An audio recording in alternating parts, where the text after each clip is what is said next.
Welcome to No Shade, No Tea, Just Vulnerability. I'm Glow, I'm Red Lion. and we are about to get into the truths. No filter. Let's get into it.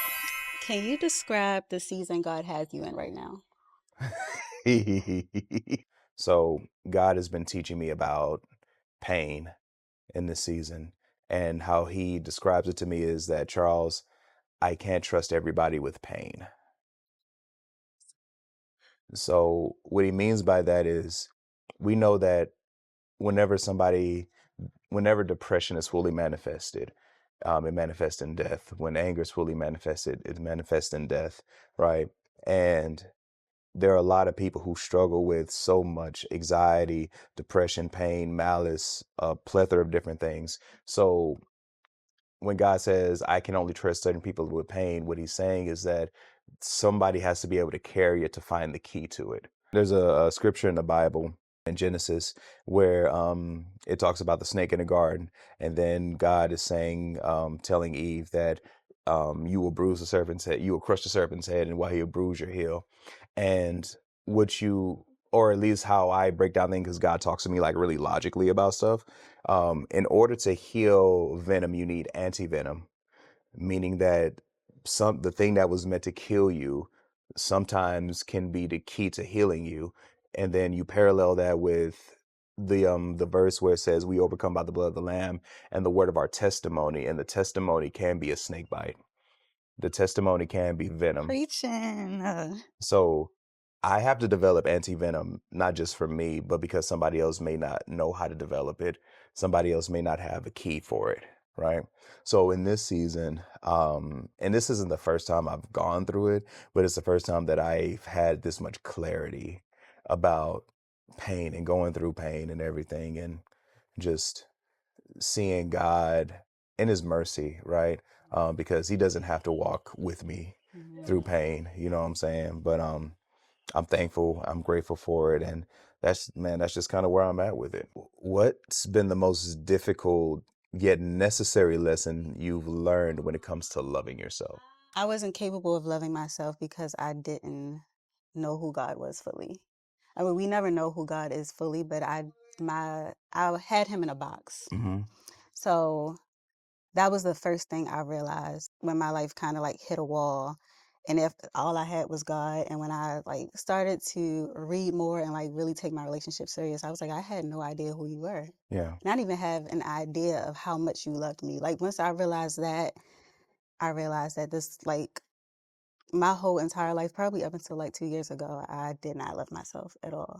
And a big part of that was because I didn't fully grasp the love of God. I see. And because of that, I went through so much pain, unnecessary pain in relationships with people that didn't love me, but I had a distorted view of love. So God had to literally change my whole definition of love. But it started with me knowing him and seeing Mm-hmm. how much he loved me. How do you practice that? I think with me, I have to constantly remind myself of how God would see me. Mm-hmm. That's something I learned in therapy. When I'm having like self doubt or I'm like picking myself apart, I have to stop and think like, how does that make God feel? Like he created me. I'm literally made in his image and I'm ripping myself apart. Mm-hmm. How would that make God feel to see how I'm treating his creation? Mm-hmm. So that's something I had to. I think the young people would say tea or something like that. What is the hardest thing about being you?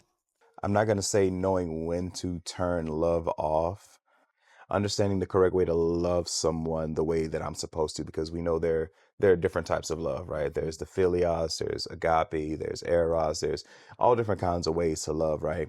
And not getting those loves mixed up whenever it's supposed to be one type of love.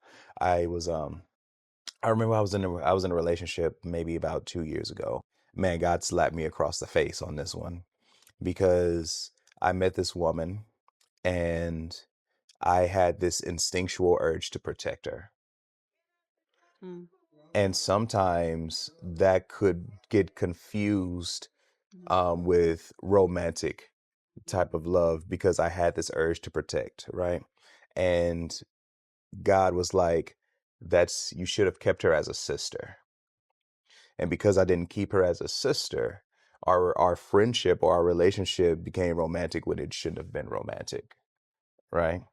And so now we had like this whole weird thing that happened because, you know what I'm saying? And I'm not even going to sit here and like pretend like I'm like, innocent or anything, like I did feel at a nag, like, am I supposed to be in a relationship with this woman?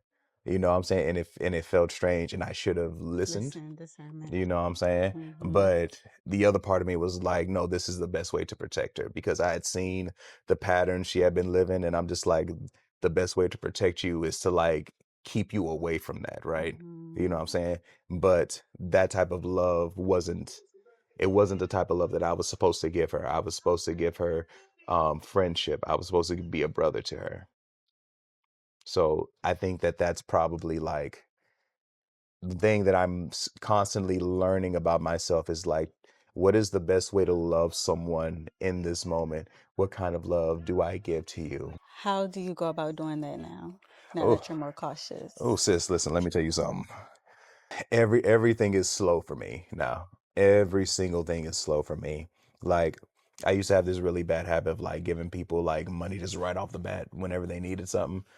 You know what I'm saying? And it would leave me in a financial pickle a lot of times because I would just give, right? And I had to learn that, it's okay to say you ain't got it, Chuck, Mm-hmm. because you can't give to somebody what you don't have for yourself. Mm-hmm. You know what I'm saying? Love your neighbor as yourself. Like you gotta be loving on you and pouring into you just as much as you loving and pouring on other people. That's good. I had to make sure. Yeah. You just Yeah. doing the work. Oh yeah. No, no, no, no. I didn't got better. I promise. I promise. We ain't broke no more. We Look at look, God. look at. Look at. I felt that in my shining now right there. Yep. As a poet, Mm-hmm. what do you hope to create with your words?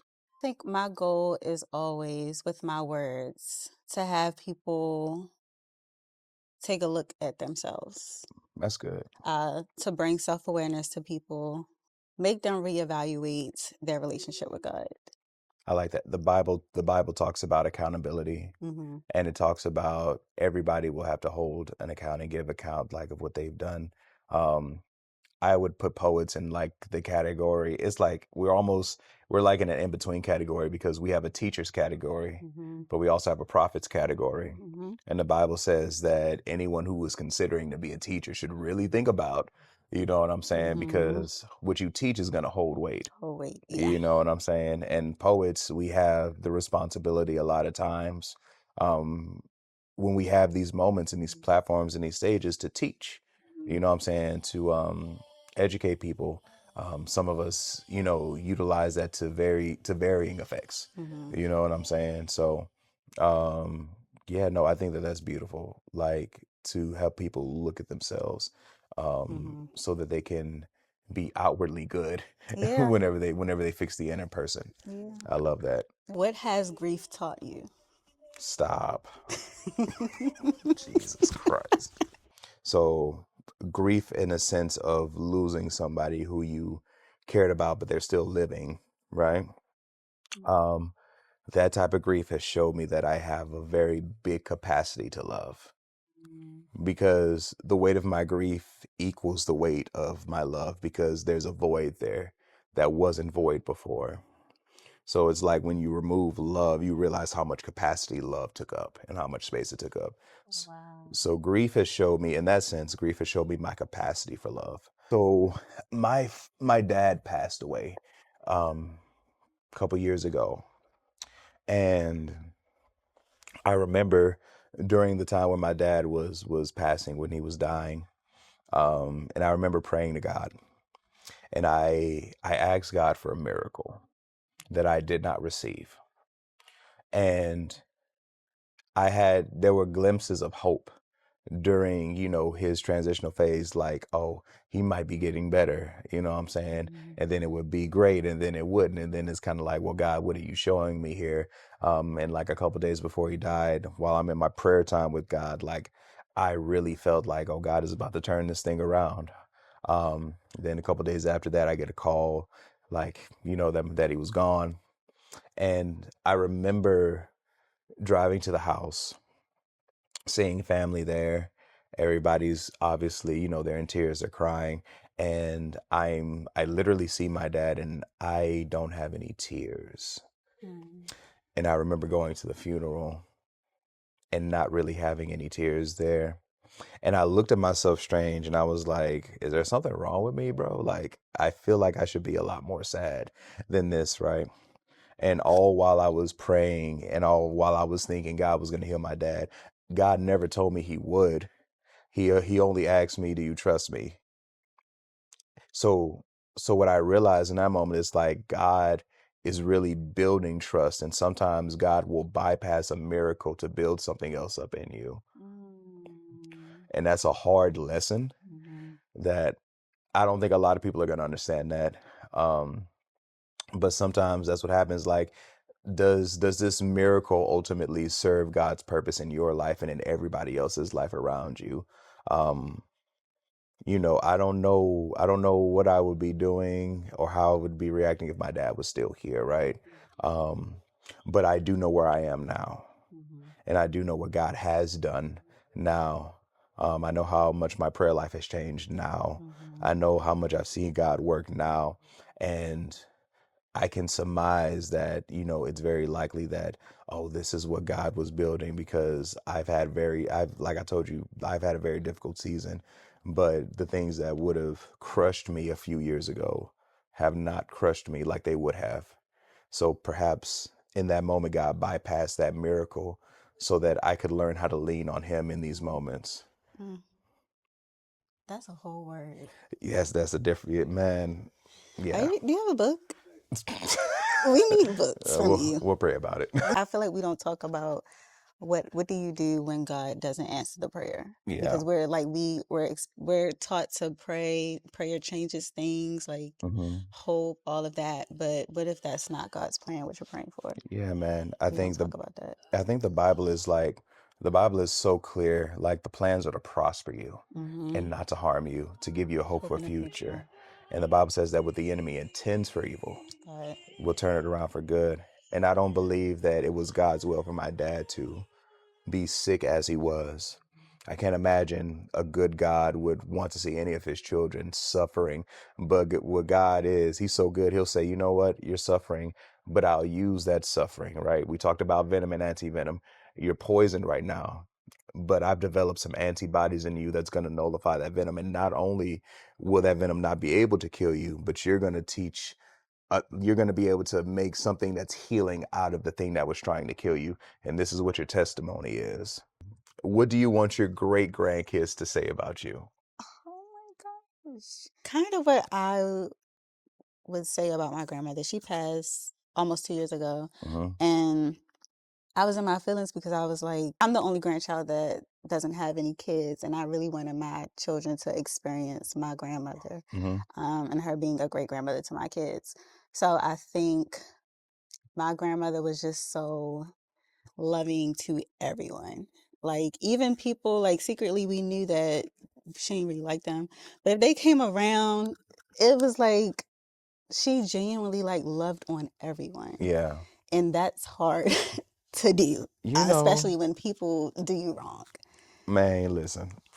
Like, I feel like she's the one person in my family who embodied the love of God. And I didn't realize that until she was gone. So I want my great grandkids to remember me as someone who loved everyone and how Mm, they should love people too. sheesh. I think that's so cool because what your grandmother and your relationship looks like now is legacy. Mhm. And for you to take hold of that thing and pass it down Mhm. to your children and your children's children, like, oh man, that's beautiful. Maya Angelou says that I want to be remembered for loving people well, Mhm. right? And I think that, your grandmother loved because she loved people well. Like, memory is not just remembering. Memory is like taking that thing and And becoming. becoming it. Yep. As a woman, what are some ways men holistically can better support you? This is your brothers, your uncles, your friends, relationships, your spouse. Like, holistically as men, what can men do to support you better as a woman? I feel like I don't have a lot of male support in my life. Okay. I think the men that are in my life, the thing that I value most about them is that I genuinely feel loved by Okay. them. And I feel loved because I am completely vulnerable with them Mm-hmm. on certain levels, Right. and I still feel accepted by Mm. them. So I guess I would say to just be loved in whatever capacity that they have. I don't have expectations. I try not to have expectations for people in my life. Um, but I do appreciate when I know that a person is loving me at their capacity. Okay. There are a lot of trains of thoughts, right? Okay. Um, the reason I asked that question is because, I'm 32, right? Mhm. Um, and I've noticed that there has been such a disparity between men and women the older I get, right? Mhm. There's almost like there's such a individuality between the two, so much so that it's kind of like I don't need you Mm. kind of thing, which okay, in some cases maybe not, but community wise, like, and even kingdom wise, like, like we need each other. So I'm willing to admit that men are not always the best to women.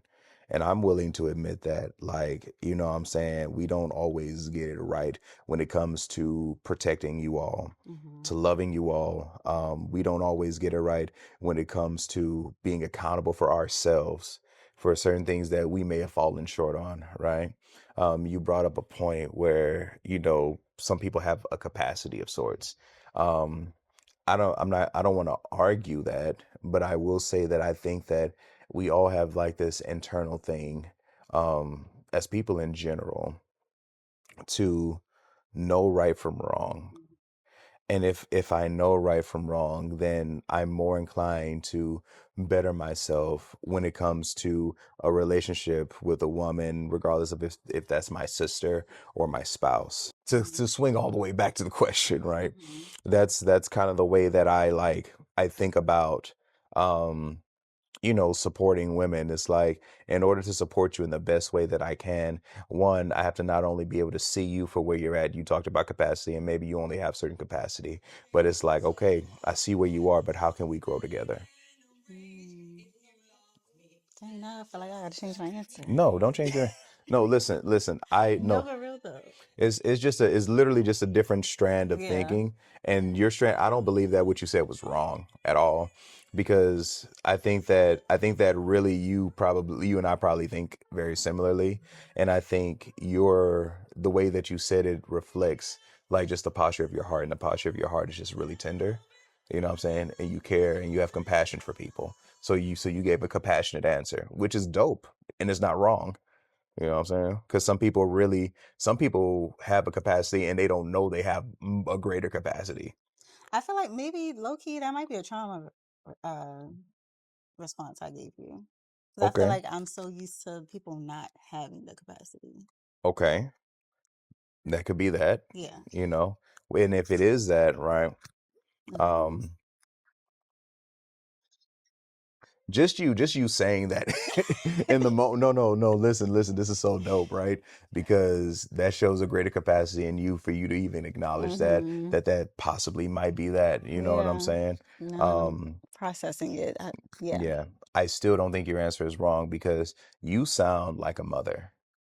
Oh. You sound like that. That's exactly.